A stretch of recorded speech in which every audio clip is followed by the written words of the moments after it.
What is the biggest Chinese belief? In Western mythology, fire was given by God.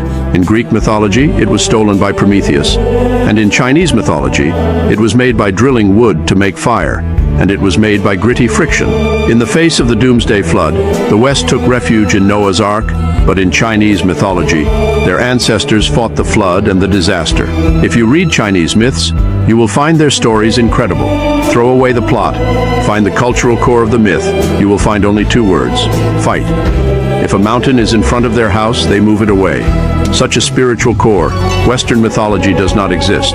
Western mythology is to listen to God's arrangement. Each country has the legend of the sun god.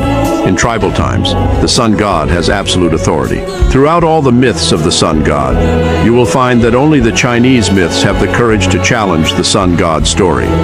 There is a person, because the sun is too hot to chase the sun, want to pick the sun down. Although in the end he died of exhaustion and did not succeed, it was because he dared to fight what seemed to be an insurmountable force that another story emerged. How Yi shot the sun. Yes, they shot the sun down.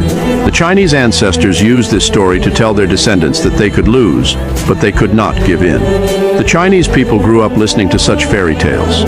The spirit of courage to fight had become genetic, and they did not realize it, but as strong as our ancestors. A girl drowned in the sea. He turned into a bird resurrection. Want to fill the sea. This is the struggle. A man, because of the challenge of heaven and earth, was cut off the head, but he did not die, but continued to fight with an axe. This is also a struggle. Every nation's myth has its own brand, but have you ever seen a nation's myth has so many stories of the struggle between heaven and earth? Every civilization was theistic in its early days, but the Chinese were the only ones that did not fear God.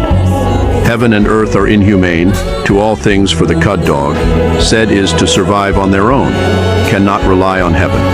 Chinese ancestors never put the hope of survival in the favor of God. As a result, many Westerners say that Chinese people have no faith. In fact, the courage to fight, not afraid of losing, not to be convinced, is the Chinese national